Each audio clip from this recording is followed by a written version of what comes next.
Baik, perkenalkan nama saya Ursula Tija dengan NIM 20130100031. Saya siap untuk mengikuti tugas praktikum kimia.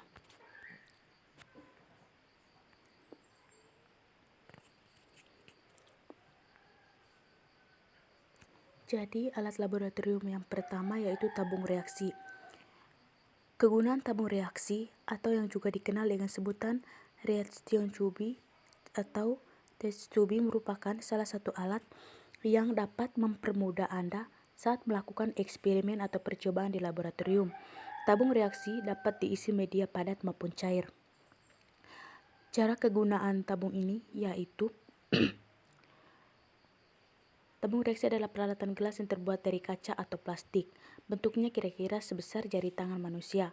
Tabung reaksi tersedia dalam berbagai macam ukuran, namun pada umumnya memiliki ukuran berdiameter 10-20 dengan panjang 50-200 mm.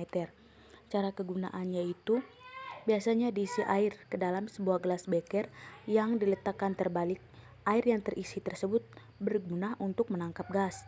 Tabung reaksi biasanya disimpan pada sebuah rak khusus kelom dan tang. Yang kedua, labuh ukur. Labuh ukur adalah sebuah perangkat yang memiliki kapasitas antara 5 ml sampai 5 liter dan biasanya instrumen ini digunakan untuk mengencerkan zat tertentu sehingga batas leher labuh ukur. Tetapi biasanya bahan kimia ini terlalu pekat untuk langsung digunakan dan karenanya harus diencerkan. Cara kegunaannya yaitu gelas ukur harus diletakkan pada daerah yang datar dan meniskus, dibaca sejajar dengan mata untuk mengukur volume raksa. Anda harus memperhatikan batas meniskus cembung yang dilihat sejajar dengan mata dan meletakkan gelas ukur pada bidang yang rata. Yang ketiga, labu Erlenmeyer digunakan sebagai alat untuk mengukur, menyimpan, dan mencampur cairan. Cara kegunaannya yaitu secara umum labu Erlenmeyer ini banyak digunakan karena memiliki beberapa fungsi, diantaranya adalah sebagai berikut. Berfungsi untuk mengukur serta mencampur bahan-bahan analisa, tempat untuk melakukan titrasi bahan, sebagai wadah untuk menampung larutan, bahan yang padat maupun cairan. Erlenmeyer adalah jenis labu laboratorium yang banyak digunakan. Alat bentuk kerucut dengan leher silinder dan dasar yang datar ini diambil dari nama Emil Erlenmeyer, seorang kimiawan asal Jerman. Fungsi labu Erlenmeyer adalah untuk mencampur, mengukur, dan menyimpan cairan. Umum Erlenmeyer terbuat dari kaca boroskilat sehingga tahan ketika dipanaskan. Ukuran labu Erlenmeyer bervariasi mulai dari 50 sampai 500 ml. Yang berikut, gelas piala. Kegunaan gelas ini dalam bahasa Inggris beker glass atau kadangkala disebut sebagai gelas beker adalah sebuah wadah penampung yang digunakan untuk mengaduk, mencampur, dan memanaskan cairan yang biasanya digunakan dalam laboratorium. Cara kegunaannya, gelas yang sering disebut gelas piala ini gelas kimia ini adalah alat laboratorium yang berfungsi sebagai penampung. Alat terbentuk silinder dengan alas datar ini biasa digunakan untuk bahan kimia dengan sifat korosofit yang terbuat dari PPTE dan untuk mencegah terjadinya kontaminasi atau hilangnya cairan. Gelas ini biasa dipasang dengan gelas arloji sebagai penutup. Terdapat beberapa ukuran untuk gelas ini mulai dari 25 ml hingga 3 liter. Gelas beker terbuat dari bahan boroskilat atau plastik. Fungsi gelas piala diterjemahkan bahasa Inggris itu beker glass atau gelas beker merupakan wadah yang digunakan untuk tempat mencampur, menyimpan atau mengaduk dan memanaskan cairan untuk kegiatan laboratorium. Gelas piala umumnya berbentuk lebar silinder dengan bagian wadah yang datar. Yang berikut, pipet tetes. Kegunaan pipet tetes, pipet pasteur atau pipet tetes merupakan jenis pipet yang digunakan untuk memindahkan larutan dari suatu wadah ke wadah yang lain dengan jumlah yang sangat sedikit dan dengan tingkat ketelitian pengukuran volume yang sangat rendah. Umumnya, pipet tetes digunakan untuk memindahkan cairan dari suatu wadah ke wadah yang lain. Cara kegunaannya yaitu dengan memencet terlebih dahulu karet pada ujung pipet. Setelah Anda memencetnya secara perlahan, maka masukkan ujung bawahnya yang memiliki diameter kecil ke cairan atau larutan. Lalu lanjutkan dengan memencet karet tersebut. Ukurannya adalah 1 tetes sama dengan 1 pencetan. Pipet digunakan untuk memindahkan volume cairan yang telah terukur. Alat ini terdiri dari berbagai jenis dengan bentuk, fungsi, dan tingkat ketelitian yang berbeda. Macam-macam pipet diantaranya itu pipet tetes, pipet ukur, dan pipet volume. Pipet tetes sesuai dengan namanya, pipet yang satu ini mampu memindahkan cairan dalam jumlah yang sangat kecil, yaitu berupa tetesan. Hal ini dikarenakan bentuk dari pipet ini. Yang berikut pipet ukur. Pipet ukur cara kegunaannya adalah dengan memasukkan sedikit cairan yang akan dipindahkan ke dalam tabung. Kemudian posisikan pipet secara horizontal, lalu putar sedemikian rupa agar cairan menyentuh semua permukaan dalam pipet. Buang cairan tersebut ke tempat pembuangan. Fungsi pipet ukur atau kegunaan yang mana pipet ukur berfungsi untuk memindahkan cairan atau larutan ke dalam wadah dalam berbagai ukuran volume dan skala terbesar adalah 50 ml.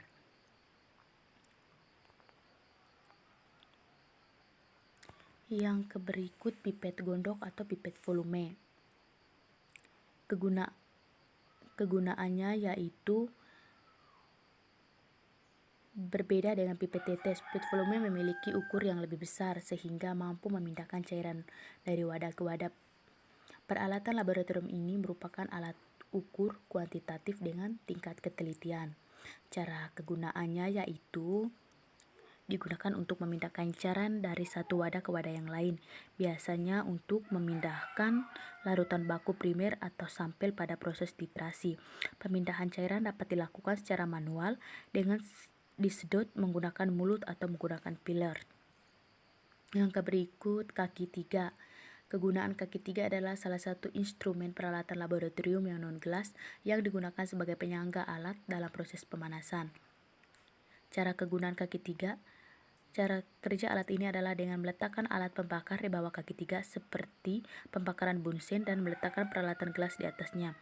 Tetapi di antara kedua alat tersebut harus dipasang kawat kasa di atas kaki 3. Artikel bertopik ilmu pengetahuan ini adalah sebuah rintisan. Kaki 3 dalam alat laboratorium adalah besi yang mempunyai 3 kaki yang memiliki fungsi sebagai penyangga ring. Fungsi kaki 3 adalah sebagai penahan kawat kasa dan penyangga ketika proses pemanasan.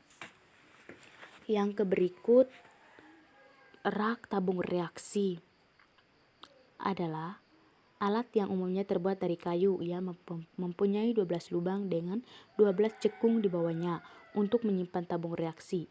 Ukuran rak ini sekitar 20 x 10 cm. Pada bagian lainnya terdapat 6 batang kayu yang berfungsi sebagai tempat tabung reaksi dikeringkan. Kegunaan tabung reaksi merupakan salah satu dari instrumen peralatan laboratorium non-gelas yang digunakan untuk menyimpan atau menata beberapa tabung reaksi. Cara kegunaannya yaitu sebagai sebuah wadah untuk menampung reaksi kimia dalam skala medium, untuk melakukan percobaan reaksi kimia dalam skala kecil, sebagai wadah untuk perkembangan mikroorganisme dalam media cair, untuk mencampur, menampung, dan memanaskan bahan kimia dalam jumlah yang kecil. Yang berikut pencepit tabung reaksi. Kegunaannya yaitu untuk menjepit tabung reaksi di saat proses pemanasan, atau bisa juga digunakan untuk mengambil kertas saring dan benda-benda lab lain di saat kondisi alat tersebut panas.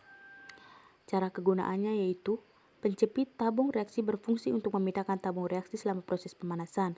Alat ini terbuat dari bahan dasar kayu berbentuk persegi dan dilengkapi dengan pegas yang dipoles nikel dengan diameter 10-25 mm Penjepit tabung reaksi memiliki ukuran panjang 18 cm dan cara menggunakannya cukup mudah. Hal yang pertama dilakukan adalah untuk menekan pada penekanan penjepit yang berada di samping pegas, kemudian jepitan pada tabung reaksi.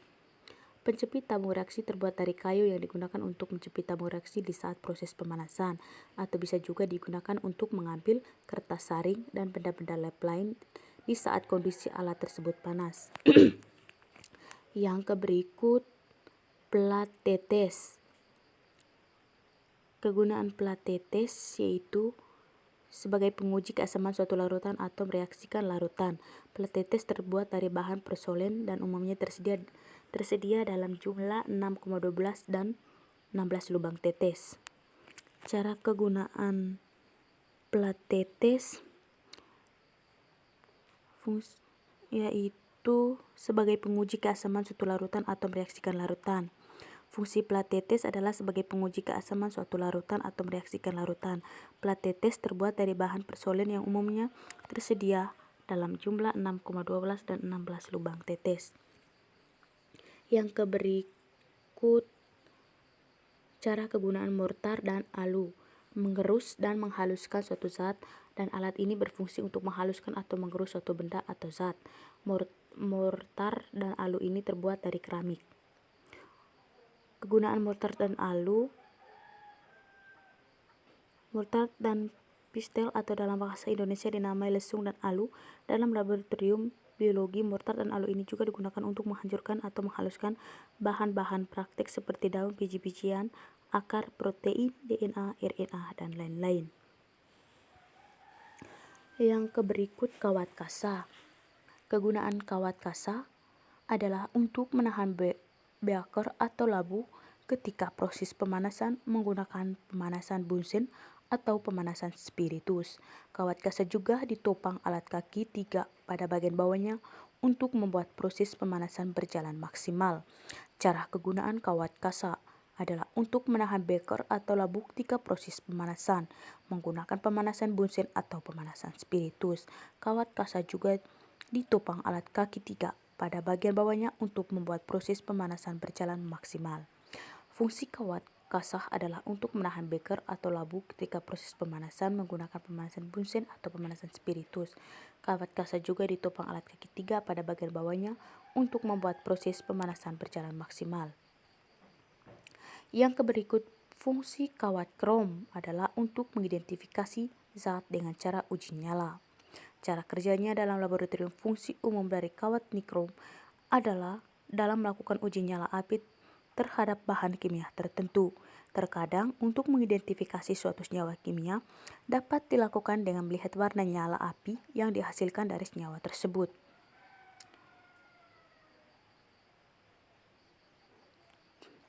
Yang berikut, corong pemisah. Kegunaannya adalah peralatan laboratorium yang digunakan dalam ekstraksi cair-cair untuk memisahkan komponen-komponen dalam satu campuran antar dua fase pelarut dengan densitas berbeda yang tercampur. Cara kegunaannya, untuk memakai corong ini, campuran dan dua fase pelarut dimasukkan ke dalam corong dari atas dengan corong keran ditutup. Corong ini kemudian ditutup dan digoyangkan dengan kuat untuk membuat dua fase larutan tercampur. Corong ini kemudian dibalik dan keran dibuka untuk melepaskan tekanan uap yang berlebihan. Peralatan laboratorium berbentuk kerucut dengan tutup setengah botol ini biasanya digunakan dalam proses ekstraksi cair, yaitu proses memisahkan komponen-komponen fase pelarut dengan densitas yang berbeda. Corong pisah atau corong pemisah memiliki bagian yang menyumbat di atasnya dan keran di bawahnya. Alat lab kimia ini dibuat dari kaca borosilikat, sedangkan kerannya terbuat dari teflon ataupun kaca. Yang berikut, batang pengaduk. Kegunaannya yaitu sebuah peralatan laboratorium yang digunakan untuk mencampur bahan kimia dan cairan untuk keperluan laboratorium. Selain untuk mencampur larutan, fungsi batang pengaduk juga adalah untuk membantu dekantasi larutan, menginduksi kristalisasi, dan memecahkan emulsi pada suatu ekstraksi. Cara penggunaannya yaitu persiapkan menggunakan batang pengaduk adalah memotong batang pengaduk yang terlalu panjang dan memoles kedua ujungnya. Ketika basah, bersihkan setiap pemakaian agar tidak mengontaminasi larutan berikutnya. Ketika telah selesai, letakkan batang pengaduk di dalam beker yang berisi air suling dan aduk. Batang pengaduk digunakan untuk mencampur cairan dengan bahan kimia untuk keperluan praktek di laboratorium. Batang pengaduk umumnya terbuat dari kaca pecal borosiklat. Ukurannya hampir sama dengan sedotan minuman, namun sedikit pandang dengan ujung membulat. Selain untuk mencampur larutan, fungsi batang pengaduk juga adalah untuk membantu dekantansi larutan, menginduksi kristalisasi, dan memecahkan emulsi pada suatu ekstraksi. Yang berikut gelas kaca. Kegunaannya yaitu memiliki keunggulan sebagai berikut: kedap terhadap gas, air, bau-bauan maupun mikroorganisme. Hal ini tentu sangat baik untuk kesehatan dan membuat kualitas air yang akan minum lebih terjaga, dapat didaur ulang. Cara kegunaan gelas kaca. Gelas ukur sendiri berfungsi untuk mengukur volume cairan yang memiliki akurasi rendah, misalnya saja reaksi garing reagen yang digunakan untuk membuat larutan standar atau sekunder. Untuk analisis titrimetri atau volumetri atau menganalisa bahan kimia kualitatif. Untuk model dan ukurannya sendiri ada yang 5 ml sampai 2 liter.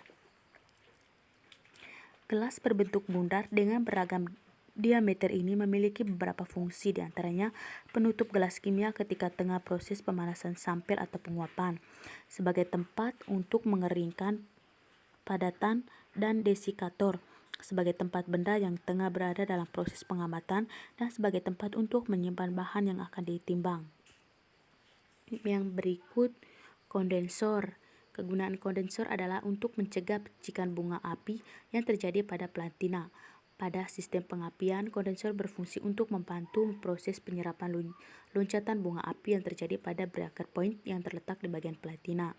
Cara kegunaan kondensor adalah sebuah komponen AC mobil yang berfungsi mengubah ferron dalam bentuk gas menjadi bentuk cair melalui suatu proses kondensasi. Secara sederhana, cara kerja kondensor AC mobil adalah sebagai heat exchanger, yakni pengubah gas ferron menjadi cairan bertekanan tinggi kemudian dialirkan ke expansion valve. Kondensor adalah alat laboratorium yang memiliki fungsi untuk mendinginkan cairan panas dan mengembung uap. Alat ini memiliki beragam jenis bentuk, dengan diantaranya adalah kondensor Graham, Figure-Chrome, kondensor Dimorth atau spiral, kondensor Liebing atau lurus, dan kondensor Alligent bulat.